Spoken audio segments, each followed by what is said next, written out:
Welcome to Vamja education. આ વિડીયોમાં આપણે જોવાના છીએ ધોરણ 8 વિષય ગણિતનું ચેપ્ટર નંબર 1 છે સમય સંખ્યાઓ।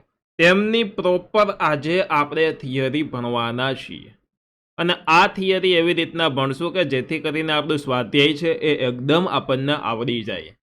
આ ચેપ્ટર પહેલા ખૂબ મોટું હતું, પરંતુ જે નવો કોર્સ આવેલો છે, રિડ્યુસ કોર્સ આવેલો છે, ત્યારબાદ બહુ નાનકડું કેવું ચેપ્ટર થઈ ગયું છે અને આ ચેપ્ટર આખું શીખવું હોય તો અડધી કલાકમાં શીખાઈ જાય એમ છે।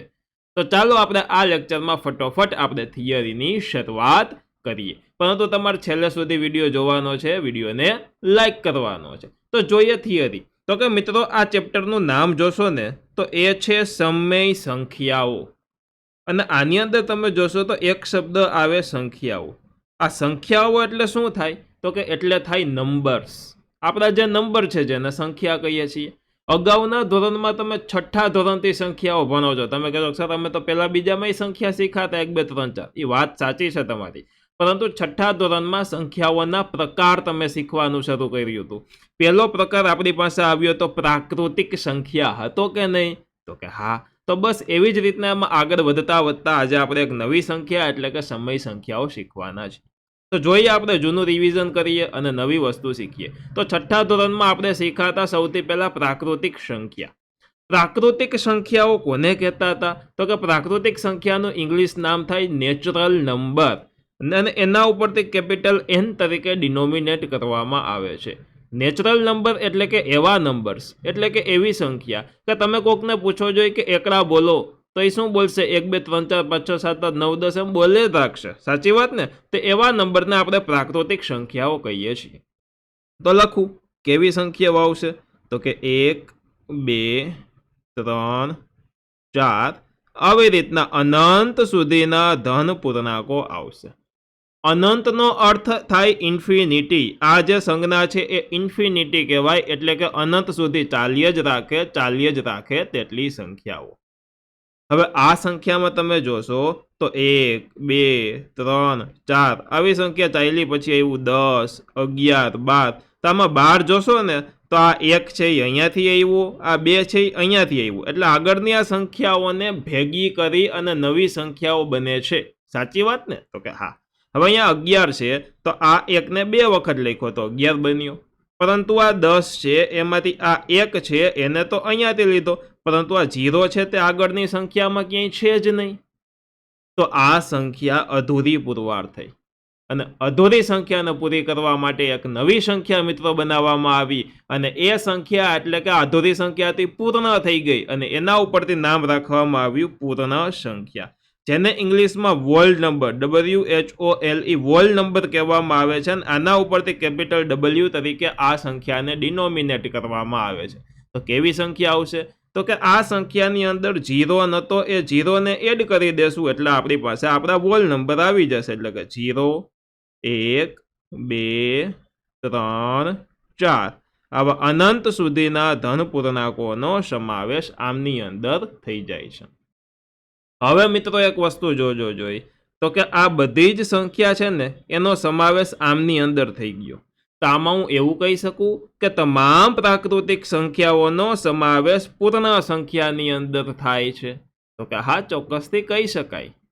હવે મિત્રો, આ સંખ્યાઓ તો હતી, એમાં કોઈ વાંધો નહોતો, પરંતુ હિસાબ કિતાબ છે, ગણતરી છે, તેમને સહેલી બનાવવા માટે એક નવી સંખ્યા બનાવી અને આ નવી સંખ્યા ઝેહલન નામના ગણિત શાસ્ત્રી અથવા તો તર્કશાસ્ત્રી પણ કહી શકો, તેમને આ સંખ્યાની શોધ કરી અને એના ઉપરથી કેપિટલ Z તરીકે આ સંખ્યાને ડિનોમિનેટ કરવામાં આવે છે અને હેતુ એ હતો કે ગણતરી સહેલી બને। તો એટલા માટે શું કર્યું? તો કે સંખ્યાઓ છે એની આગળ પ્લસ અને માઇનસની નિશાની લગાડવા માંડ્યા અને એક નવી સંખ્યા બની અને જે સંખ્યાનું નામ રાખેલું છે પૂર્ણાંક સંખ્યાઓ। તો પૂર્ણાંક સંખ્યાઓમાં આપણને ખ્યાલ છે કેવી સંખ્યા આવે? તો કે અનંત સુધીના ઋણ પૂર્ણાંકો। ચાલો પહેલા 0 આવે, આ તમામ ધન પૂર્ણાંકો આવે અને ત્યારબાદ અનંત સુધી છે એટલે ઇન્ફિનિટી અને અનંત સુધીના ઋણ પૂર્ણાંકોનો સમાવેશ કરવામાં આવે છે, એટલે કે -1 -2 -3 એવી રીતના અનંત સુધીના ઋણ પૂર્ણાંકોનો સમાવેશ કરવામાં આવે છે। અને આ બાજુ જે આપણે ઇન્ફિનિટી લખશું એ માઇનસ ઇન્ફિનિટી લખવાનું હોય છે, જેથી કરીને ઋણ પૂર્ણાંકો અનંત સુધીના એવું કહી શકાય. તો આવી સંખ્યાઓનો સમાવેશ પૂર્ણાંક સંખ્યાની અંદર થાય છે. ટૂંકમાં જે સંખ્યાઓ છે એ તમામ સંખ્યા, પરંતુ એની આગળ પ્લસ અને માઇનસ ચિહ્ન લગાડ્યા. હવે આમાં જોજો કાંઈ આગળ નિશાની નથી, તો ત્યાં આપણે પ્લસ નિશાની ગણવાની હોય છે. હવે 0 હોય તે પ્લસ હોય કે માઇનસ હોય, તો કે 0 એ તટસ્થ સંખ્યા છે, તે નથી ધન કે નથી ઋણ, એ તમારે યાદ રાખવાનું રહેશે. ડન છે. તો આ સંખ્યા થઈ ગઈ પૂર્ણાંક સંખ્યા. હવે એક વસ્તુ આપણે શીખાતા કે તમામ પ્રાકૃતિક સંખ્યાનો સમાવેશ તમામ પૂર્ણ સંખ્યામાં થાય છે. એવી રીતના જોવો જોઈએ, આ બધી જ પૂર્ણ સંખ્યા છે, 0 થી ચાલુ કરીને અનંત સુધીના ધન પૂર્ણાંકો, એનો સમાવેશ પૂર્ણાંકની અંદર થાય છે કે નહીં? તો કે હા. હવે જોજો, આ પ્રાકૃતિક સંખ્યાનો સમાવેશ પૂર્ણાંક સંખ્યામાં થાય છે, તો કે જો અહીંયાથી 1 થી ચાલુ કરીને અનંત સુધી, તો કે હા સમાવેશ થાય છે. યાની કે આનો મતલબ એવો થાય કે તમામ પ્રાકૃતિક સંખ્યાનો સમાવેશ પૂર્ણ સંખ્યામાં થાય અને તમામ પ્રાકૃતિક અને પૂર્ણ આ બંને સંખ્યાનો સમાવેશ આપણે પૂર્ણાંક સંખ્યાની અંદર થાય છે. હવે મિત્રો, આ સંખ્યાઓ આટલી આપણે ધોરણ 7 સુધી એકદમ વ્યવસ્થિત રીતના ભણ્યા હતા, પરંતુ આપણે અડધું લખવું છે, પોણું લખવું છે, 1.5, 0.25, આ ટાઈપની વસ્તુ લખવી છે. તો શું આ સંખ્યાઓ ઉપર જોઈ તેમાં આપણે લખી શક્યા?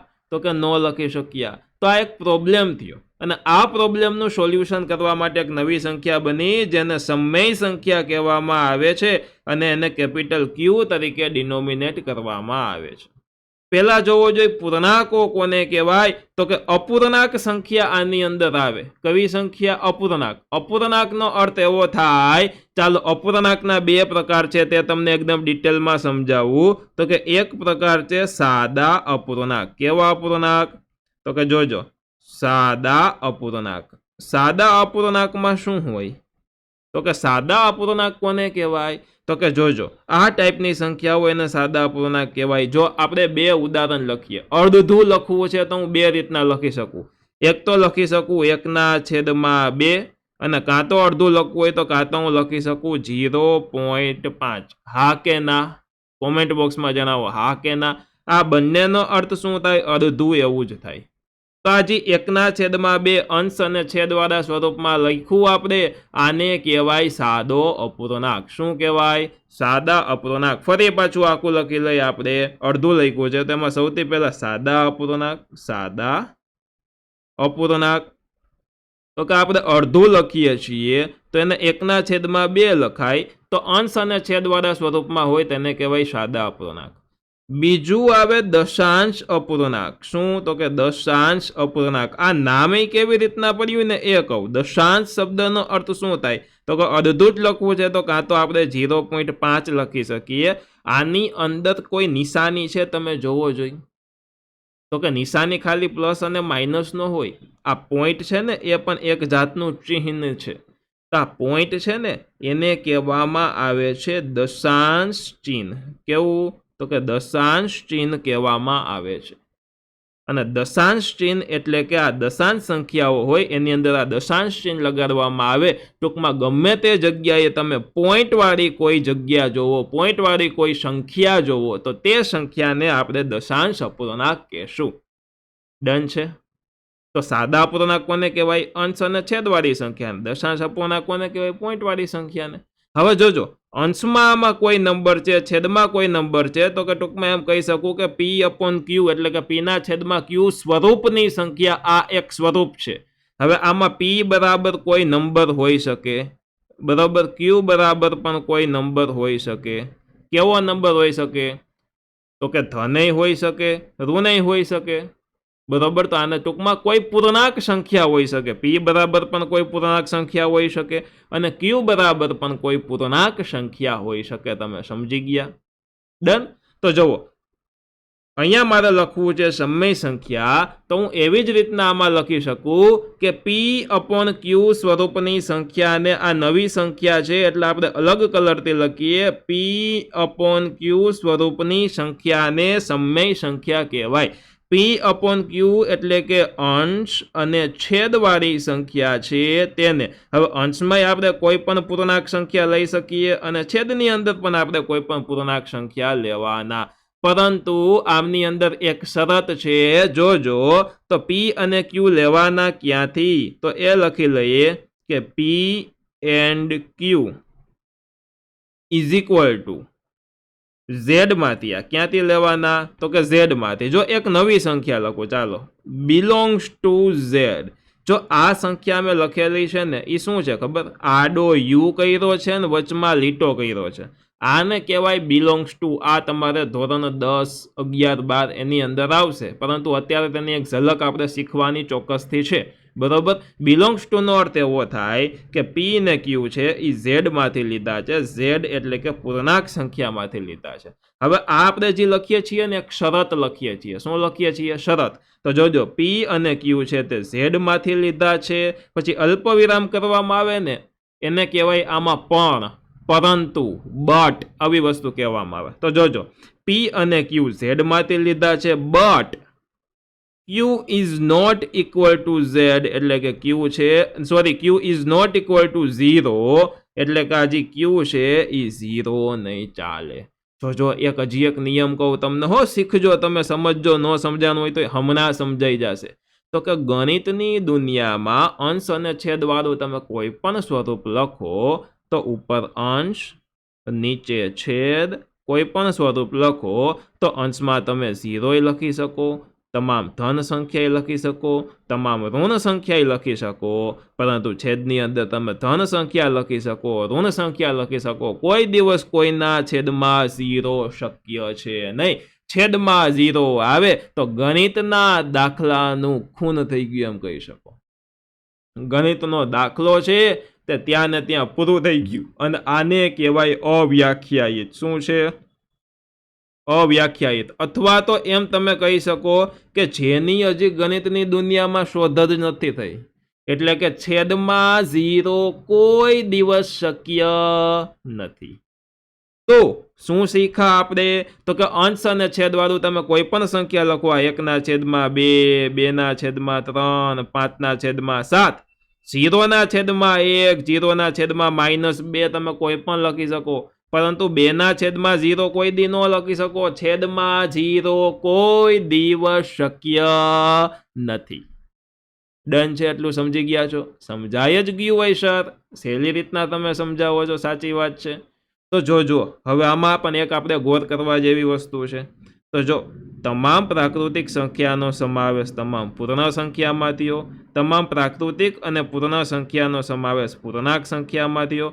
એવી રીતના 3 સંખ્યાનો સમાવેશ સમય સંખ્યામાં થાય છે કે નહીં? ચાલો ચેક કરીએ.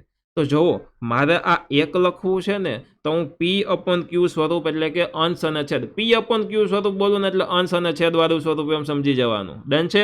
તો પી અપોન ક્યુ વાળા સ્વરૂપમાં હું કેટલી અનંત રીતે લખી શકું. જો હું આમ લખું 1/1, તો આનો અર્થ 1 થાય કે નહીં? હા સર. -1/-1 લખું, માઇનસ માઇનસ ઉડી ગયા, જવાબ આવે 1, તો આનો અર્થ 1 થાય. -2/-2 લખું તો માઇનસ માઇનસ ઉડી ગયા, 2 ઉડી ગયા, એટલે શું આવ્યું? 1. 2 કા 2 થાય એટલે તો 1 લખાણું. તો કે હા. તો આવી રીતના આ બધી જ સંખ્યા છે એને અંશ અને છેદ વાળા સ્વરૂપમાં લખીએ. તમે કહેશો કે સર -3 સંખ્યાને લખીને બતાવો. તો જુઓ, -3/1 તો શું થયું? -3 થયો કે નહીં? હા. હવે આમ લખું તો 3/-1 તો એ -3 થાય. તો કે હા. -6/2 લખું, 3/2 6 થાય, તો આ 2 ઉડી ગયા, વધ્યો શું? 3 અને માઇનસ, તો -3 લખી શકાના. તો કે હા. આવી રીતના કોઈ પણ સંખ્યાને અંશ અને છેદ વાળા સ્વરૂપમાં અનંત રીતના લખી શકાય, અસંખ્ય રીતે લખી શકાય, પરંતુ શરત એટલે કે જે સમય સંખ્યા હોવી જોઈએ. એટલે ટૂંકમાં કહેવાનો અર્થ એ છે કે તમામ પ્રાકૃતિક સંખ્યા સમય સંખ્યાના લિસ્ટમાં આવે, પૂર્ણ સંખ્યા સમયમાં આવે, પૂર્ણાંક સમયમાં આવે. એટલે કે આ ઉપરની ત્રણેય સંખ્યાનો સમાવેશ છે તે સમય સંખ્યાની અંદર થાય છે. તો કઈ કઈ વસ્તુ શીખા? તમામ સંખ્યા શીખા, એમાં એક સમય સંખ્યા શીખા. આ સંખ્યા અંશ અને છેદ વાળા સ્વરૂપને અપૂર્ણાંક કહેવાય. અપૂર્ણાંકના 2 પ્રકાર શીખ્યા, એક સાદો અપૂર્ણાંક અને એક દશાંશ અપૂર્ણાંક. આટલી વસ્તુ આપણે શીખેલા છીએ. આગળ હવે નવી વસ્તુ જોઈએ, એ છે શૂન્ય સમય. શૂન્ય સમય એટલે એક હું અહીંયા લીટી લખી શકું કે શૂન્ય એ સરવાળા માટેની તટસ્થ સંખ્યા છે. તો આનો અર્થ એવો થાય કે 0 છે સરવાળા માટેની તટસ્થ સંખ્યા છે. હવે તટસ્થ સંખ્યા એટલે શું? તો કે જો અહીંયા હું અલગ અલગ સંખ્યા લખું છું. જો 1, 2, 100, -23, -32, ત્યારબાદ 52, આ અલગ અલગ મેં સંખ્યાઓનું લિસ્ટ લખ્યું.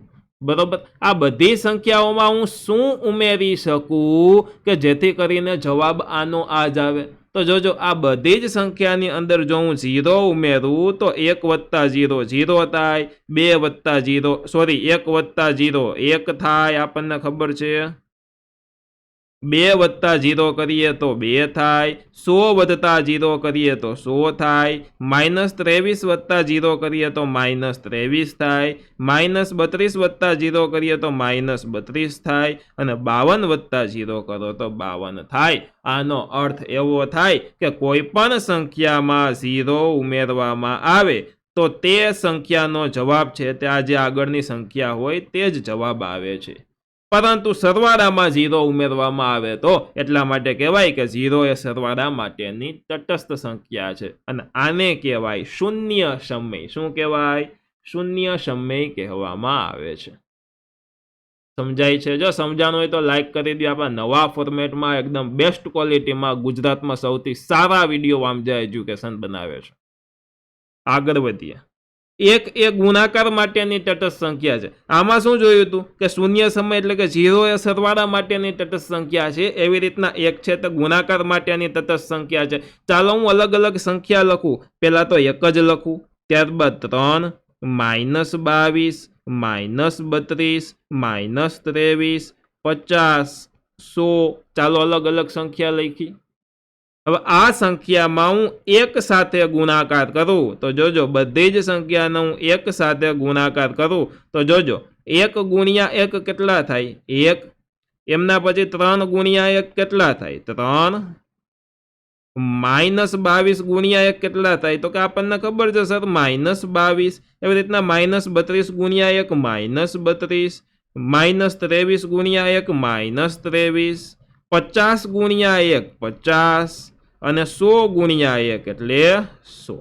ટૂંકમાં કહેવાનો અર્થ કે જો વચ્ચે ગુણાકારની સંખ્યા હોય તો કોઈ સંખ્યાને 1 સાથે આપણે ગુણવામાં આવે તો જવાબ છે તે જે તે સંખ્યા છે એ પોતે જ રહે છે. કોઈ સંખ્યાને 1 સાથે ગુણવામાં આવે તો જવાબ જે તે સંખ્યા છે તે પોતે જ રહે છે. એટલે કે કોઈ સંખ્યાને 1 વડે ગુણવામાં આવે તો કાંઈ ફેર પડતો નથી. એવી જ રીતના સરવાળામાં કોઈ સંખ્યામાં 0 ઉમેરવામાં આવે તોય કાંઈ ફેર પડતો નથી.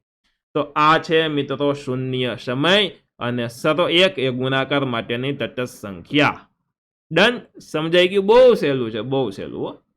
ચાલો હવે આપણે કોષ્ટક જોવાના છે. આ કોષ્ટકને IMP કહી દો.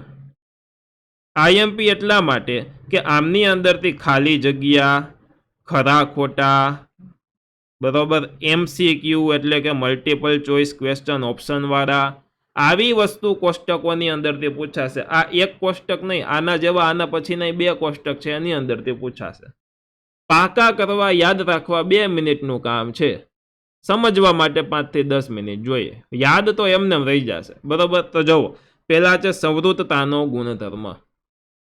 સૌથી પહેલા આપણને પ્રશ્ન એ થાય કે સર સંવૃત્તતા એટલે શું થાય? સંવૃત્તતાનો ગુણધર્મ એટલે શું થાય? તો જુઓ, અહીંયા અલગ અલગ સંખ્યા લખેલી છે, અહીંયા અલગ અલગ નિશાની કરેલી છે. આનો અર્થ એવો થાય કે કોઈ પણ 2 પ્રાકૃતિક સંખ્યાનો સરવાળો કરો ને તેનો જવાબ એ પ્રાકૃતિક આવવો જોઈએ. કોઈ પણ 2 પ્રાકૃતિક સંખ્યાની બાદબાકી કરો ને તો જવાબ પ્રાકૃતિક આવે કે નહીં? તો કે બધામાં ન આવે એટલે ચોકડી મારી છે. કોઈ પણ 2 પ્રાકૃતિક સંખ્યાનો ગુણાકાર કરો તો પ્રાકૃતિક આવવો જોઈએ, અને કોઈ પણ 2 પ્રાકૃતિક સંખ્યાનો ભાગાકાર પ્રાકૃતિક આવવો જોઈએ. જો આવે તો આપણે રાઈટ પાડવાનું, ન આવે તો આપણે ચોકડી મારવાની. ચાલો થોડુંક સમજી લઈ. કોઈ પણ 2 પ્રાકૃતિક સંખ્યા લઈ લઉં, એનો સરવાળો કરું. પહેલી પ્રાકૃતિક સંખ્યા છે 1 અને બીજી પ્રાકૃતિક સંખ્યા છે 2. આ બંનેનો સરવાળો કર્યો 3 આવ્યું. તો 3 શું પ્રાકૃતિક સંખ્યા છે? તો કે હા, એટલે આપણે આ બોક્સમાં રાઈટ પાડેલું છે. ચાલો, કોઈ પણ બે પ્રાકૃતિક સંખ્યાની બાદબાકી કરું, શું પ્રાકૃતિક આવે? તો જોજો જોઈ. તો પહેલા હું લઈ લઉં છું 2, એમાંથી બાદ કરું છું 1. નહીં, ચાલો પહેલા હું લઈ લઉં છું 1 અને એમાંથી બાદ કરું છું 2. તો જુઓ, 1 પ્રાકૃતિક છે? તો કે હા. 2 પ્રાકૃતિક છે? તો કે હા. તો 1 માંથી 2 બાદ કરો તો શું આવે? -1 આવે, કારણ કે 2 મોટો છે અને નિશાની માઇનસ છે એટલે -1 આવ્યો. તો શું -1 પ્રાકૃતિક સંખ્યામાં આવે? તો કે સર, ઋણ સંખ્યા પ્રાકૃતિકમાં ન આવે, એટલે કે આ વસ્તુ શક્ય નથી, એટલે અહીં ચોકડી મારી. બરોબર. ભાગાકારમાં એક વસ્તુ યાદ રાખજો કે ભાગાકારમાં બધી જ જગ્યાએ ચોકડી આવશે, કારણ કે જો આ જ છે તો 1 ને હું 2 સાથે ભાગું તો 1/2 આવે. તો 1/2 શું પ્રાકૃતિક છે? નથી. પ્રાકૃતિકમાં તો અંશ અને છેદ આવતા જ નથી, એટલે અહીંયા મારેલી છે ચોકડી. ડન. હવે જોજો, ગુણાકાર જોઈ લઈ. હવે 1 છે એ પ્રાકૃતિક છે, 2 છે એ પ્રાકૃતિક છે. 1 ગુણ્યા 2 કરું તો 2 થાય. શું 2 પ્રાકૃતિક આવ્યા? તો કે હા, એટલે રાઈટ. ચાલો, 3 છે એ પ્રાકૃતિક છે, 2 છે એ પ્રાકૃતિક છે. 3 2 6 કરું તો 6 છે એ પ્રાકૃતિક સંખ્યા આવી. તો કે હા, ડન છે. તો આમાં પહેલી લાઈન આપણને સમજાઈ ગઈ. પૂર્ણ સંખ્યામાં જોવો જોઈએ, 0 એડ કરી દઈએ આપણે, એ જ પ્રમાણે થશે. તો કે જુઓ, એક પ્રાકૃતિક સંખ્યા પૂર્ણ સંખ્યા 0, બીજી પૂર્ણ સંખ્યા 1, એનો સરવાળો કરો તો 1 આવે. 1 શું પૂર્ણ સંખ્યા છે? હા, એટલે અહીંયા રાઈટ આવ્યું. એવી રીતના બાદબાકીમાં જોવો જોઈએ. તો કે એક પૂર્ણ સંખ્યા છે 0, બીજી પૂર્ણ સંખ્યા છે 1. હવે આની બાદબાકી કરો તો -1 આવે. શું માઇનસ સંખ્યા કોઈ દી પૂર્ણમાં આવે? ન આવે, ઋણ સંખ્યા, એટલે અહીંયા મારેલી છે ચોકડી. એવી રીતના બે પૂર્ણ સંખ્યા ગુણાકાર કરો, 0 ગુણ્યા 1 કરીએ તો 0 થાય, એટલે શું આવ્યું? 0 છે એ પૂર્ણ સંખ્યા છે. હા, એટલે અહીંયા રાઈટ. બરોબર. આવી રીતના બે પૂર્ણ સંખ્યાનો ભાગાકાર કરો. ચાલો, હું 2/0 લખું. તો જો આપણને ખબર છે છેદમાં 0 કોઈ દિવસ શક્ય નથી, તો આ વસ્તુ છેદમાં 0 કોઈ દિવસ શક્ય નથી એ અહીંયાથી લઈને બધા જ માં લાગુ પડશે, એટલે બધામાં ચોકડી ચોકડી ચોકડી ચોકડી. એટલે આ ભાગાકારની વસ્તુ અહીંયા પૂરી થઈ ગઈ કે છેદમાં 0 મૂકીએ તો એ વસ્તુ શક્ય નથી, તો એટલે ભાગાકારમાં બધામાં ચોકડી આવી. એવી રીતના પૂર્ણાંક સંખ્યા છે એમાં તમે ટ્રાય કરજો, માઇનસ વાળી સંખ્યા. તો જુઓ, -1 વધતા -2 તો શું થશે? -1 ઓછે વધતે -2. હવે -1 -2 એટલે -3 થાય, ઓછે ઓછે વધતા એટલે 3, અને મોટાની નિશાની એટલે માઇનસ. જો આ સરવાળો બાદબાકી પછી તમને વ્યવસ્થિત નિશાની વાળા શીખવાડીશ, અત્યારે એટલું સમજી લ્યો. જવાબ આવ્યો -3. શું -3 પૂર્ણાંકમાં આવે? તો કે હા, 0 આવે, ધન સંખ્યા આવે, ઋણ સંખ્યા આવે, એટલે અહીંયા એવું રાઈટ. આમાં બાદબાકીમાં જોશો ને, તો આમાં બાદબાકીમાં શું ફેર પડતો હતો કે માઇનસ સંખ્યા આવી જતી હતી. 0 માંથી 1 બાદ કરો તો -1 આવે, ત્યારે -1 પૂર્ણ સંખ્યામાં નહોતું આવતું. હવે 1 માંથી 2 બાદ કરો તો -1 આવે, તો આ -1 પ્રાકૃતિકમાં નહોતું આવતું, એટલે આ બે જગ્યાએ ચોકડી આવી હતી. પરંતુ હવે જે આ માઇનસ સંખ્યાઓ છે એ પૂર્ણાંકમાં આવે ને સમયમાં આવે, એટલે અહીંયા બે જગ્યાએ રાઈટ આવશે. ગુણાકારમાં તો બધા રાઈટ જ છે, કોઈ પ્રોબ્લેમ જ નથી. ભાગાકારમાં બધી ચોકડી છે. યાદ રાખવું, મેં કીધું હતું કે 2 મિનિટનો ખેલ છે. સમય સંખ્યામાં એવી રીતના તમે ટ્રાય કરી શકો છો. આને યાદ રાખી લેવાય. કેવી રીતના યાદ રખાય? સરવાળામાં બધે રાઈટ, ગુણાકારમાં બધે રાઈટ, ભાગાકારમાં જ્યાં જોવો ત્યાં ભાગાકારમાં બધે ચોકડી, અને બાદબાકી આવે તો પ્રાકૃતિક ને પૂર્ણમાં ચોકડી, પૂર્ણાંક અને સમયમાં રાઈટ આવશે સમૃદ્ધતાનો ગુણધર્મમાં. ડન છે. ટૂંકમાં એટલું અત્યારે યાદ રાખી લ્યો, એટલી જ વસ્તુ યાદ રાખવાની. સરવાળામાં બધે રાઈટ, ગુણાકારમાં બધે રાઈટ, ભાગાકાર જ્યાં જોવો ત્યાં બધે જ ચોકડી. બાદબાકીનું અત્યારે યાદ ન રાખતા, હમણાં યાદ રહી જશે. સરવાળો આવે ત્યાં બધે રાઈટ, ગુણાકાર આવશે ત્યાં બધે રાઈટ, ભાગાકારમાં બધે નહીં, ચોકડી. બરોબર. આના પછીના 2 કોષ્ટક જોશો ને એમાં યાદ આવે એટલે, પરંતુ બાદબાકીમાં થોડુંક ચેન્જીસ આવશે. ચાલો, એમના પછીનો મિત્રો ગુણધર્મ આવે ક્રમનો ગુણધર્મ. ક્રમનો ગુણધર્મ કોને કહેવાય? તો કે જુઓ, 2 સંખ્યા લઉં છું, એક તો 1 અને આ 2, આ બંનેનો સરવાળો કરું તો શું આવે? 3. હવે હું આ બંનેના ક્રમ આડા સવડા કરી દઉં, 1 + 2 લખ્યું એની જગ્યાએ 2 + 1 લખું તો જવાબ શું આવે? 3. તો જુઓ, આ સરવાળામાં આ બંને મેં પ્રાકૃતિક સંખ્યા લીધી, તો બંનેનો સરવાળો કર્યો ને જે જવાબ આવ્યો એ આ બંનેનો સરવાળો કરું છું તો એ જ જવાબ આવે છે. તો કે હા, તો અહીંયા પ્રાકૃતિક સંખ્યામાં સરવાળામાં એ વસ્તુ ચાલશે. પૂર્ણ સંખ્યા લઈ લો, ચાલો, 0 + 1, 0 પૂર્ણ સંખ્યામાં આવે તો શું આવ્યું? 1. ક્રમ ફેરવી નાખવું, 1 + 0 તો એ શું આવ્યું? 1. રાઈટ.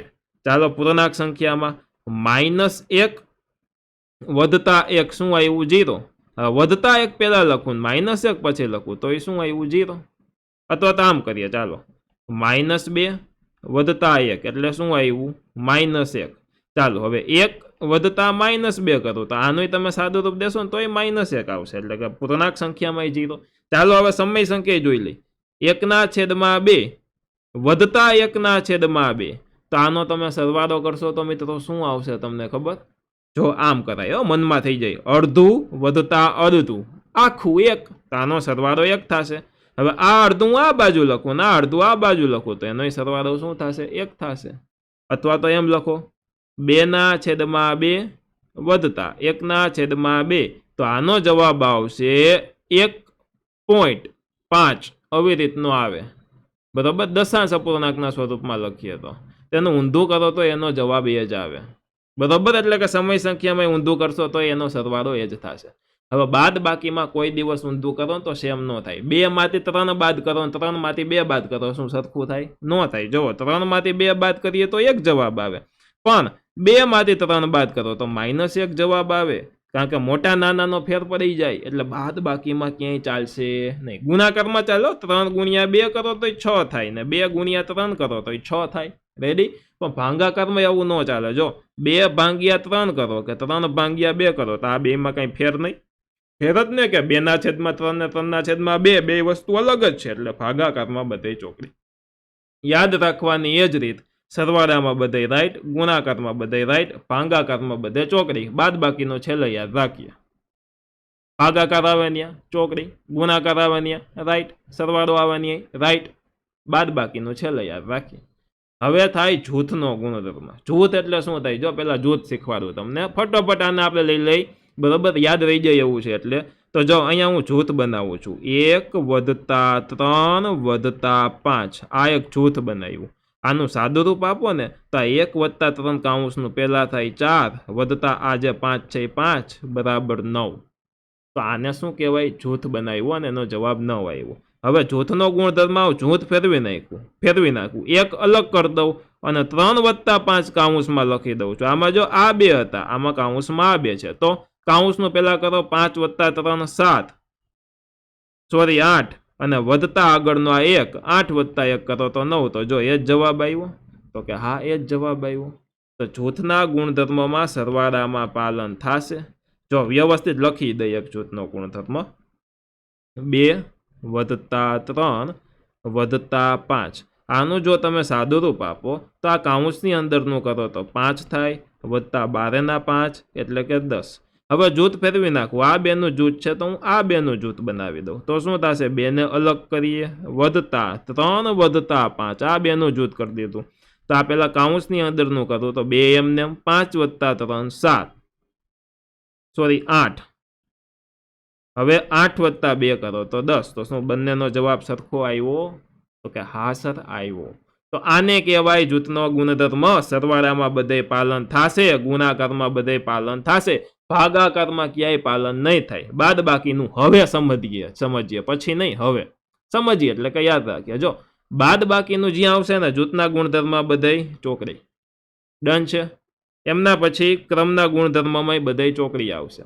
પરંતુ જ્યારે સંવૃત્તાનો ગુણધર્મ આવે એમાં છેલ્લા 2 છે પૂર્ણાંક અને સમય સંખ્યા, એમાં રાઈટ, અને પ્રાકૃતિકને પૂર્ણમાં ચોકડી. આટલી વસ્તુ યાદ રાખવાની છે, બરોબર. જો એમ જ યાદ રાખી લેવાનું, સરવાળો આવે અને ગુણાકાર આવે તો બધે રાઈટ છે, બાદ બાકીને ભાગાકારમાં બધે રોંગ છે. પરંતુ સંવૃત્તાના ગુણધર્મમાં પૂર્ણાંક અને સમય સંખ્યા, છેલ્લી 2 સંખ્યા આવે, પૂર્ણાંક અને સમય, એટલે કે જેની અંદર ઋણ સંખ્યા આવતી હોય એવી સંખ્યા આવે સંવૃત્તાના ગુણધર્મમાં, તો એ 2 જગ્યાએ રાઈટ છે. બાકી બધી જ જગ્યાએ આપણે ચોકડી મારેલી છે. તો આ છે જૂથનો ગુણધર્મ.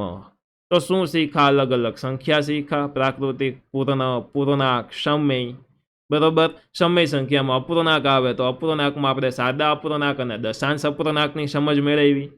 એમના પછી આપણે શું શીખા મિત્રો? તો એમના પછી આપણે શીખા કે 0 છે એ સરવાળા માટેની તટસ્થ સંખ્યા છે અને 1 છે તે ગુણાકાર માટેની તટસ્થ સંખ્યા છે. ત્યારબાદ અલગ અલગ આપણે ગુણધર્મો શીખા, જેમ કે સંવૃત્તાનો ગુણધર્મ, ક્રમનો ગુણધર્મ અને જૂથનો ગુણધર્મ. સંવૃત્તામાં 2 પ્રાકૃતિકનો સરવાળો પ્રાકૃતિક આવવો જોઈએ, 2 પૂર્ણનો સરવાળો પૂર્ણ આવવો જોઈએ, 2 પૂર્ણનો ભાગાકાર પૂર્ણ આવવો જોઈએ. તેના ઉપરથી રાઈટ રોંગ એવી રીતના આપણે કરતા હતા. ક્રમનો ગુણધર્મ શીખ્યા, 2 + 3 કરો તો 5 થાય ને 3 + 2 કરો તો 5 થાય. ક્રમ ફેરવી નાખો તો આ શું થયો? ક્રમનો ગુણધર્મ. એમના પછી આપણે શીખ્યા જૂથનો ગુણધર્મ. 3 અલગ અલગ સંખ્યા હોય, પહેલા આ 2નો સરવાળો કરો, એમાંથી આ ત્રીજી સંખ્યા ઉમેરો તો જે જવાબ આવે એવી જ રીતના આપણે પહેલા આ ઉપરની 2નો સરવાળો કરીએ પછી એમાં ત્રીજી સંખ્યા ઉમેરીએ તો જવાબ એ જ આવવો જોઈએ. તો આને કહેવાય જૂથનો ગુણધર્મ. એની એક ટ્રીક જોઈએ આપણે યાદ રાખવાની. ભાગાકારમાં બધે ચોકડી, બાદબાકીમાં બધે ચોકડી, સરવાળામાં બધે રાઈટ, ગુણાકારમાં બધે રાઈટ. જૂથનો ગુણધર્મ હોય કે ક્રમનો ગુણધર્મ હોય, પરંતુ સંવૃત્તાનો ગુણધર્મ આવે તો ત્યાં આપણને ખબર છે કે બાદબાકીની અંદર આપણે પેલા 2 છે એમાં ચોકડી અને પૂર્ણાંક અને સમય સંખ્યામાં રાઈટ, બાકી ભાગાકારમાં બધે રોંગ, સરવાળામાં રાઈટ અને ગુણાકારમાં બધે રાઈટ. બરોબર? તો આ રીતની આપણે સમજ મેળવી. હવે આટલું આવડ્યું છે ને, આટલાની જરૂર નહોતી, પરંતુ આ શીખવી ખૂબ જરૂરી હતી, કારણ કે આગળના ધોરણમાં પાછું આ કોઈ શીખવે નહીં છે આ કોર્સમાં. પરંતુ સ્વાધ્યાય 1.1માં આમાંથી ઘણી વસ્તુ કામ નથી આવતી, કારણ કે પૂરી છે 3 દાખલોડી, 3 કા 4, બહુ નાનકડું સ્વાધ્યાય છે. તો આના પછીના નેક્સ્ટ વિડીયોમાં આપણે તે ફટોફટ જોઈ લેશું. મળીએ છીએ આપણે નવા વિડીયો સાથે. ત્યાં સુધી જો મિત્રો વિડીયો ગમ્યો છે તો ચોક્કસથી તમારે વિડીયોને અત્યારે લાઇક કરવાનો છે, ચેનલને સબસ્ક્રાઇબ કરવાની છે, સરસ મજાની એક પોઝિટિવ કોમેન્ટ કરવાની છે. તમે જુઓ કેવી ક્વોલિટી સાથે સૌથી સારા ગુજરાતના બેસ્ટ વિડીયો તમને વામજા એજ્યુકેશનની અંદર મળે છે, અને A to Z આખો કોર્સ તમને મળશે, એ પણ નવા NCERT મુજબ. તો ચોક્કસથી તમારે ચેનલને સબસ્ક્રાઇબ કરી લેવાની છે. મળીએ છીએ આપણે નેક્સ્ટ વિડીયો સાથે. ત્યાં સુધી આવજો. Bye bye. ધન્યવાદ.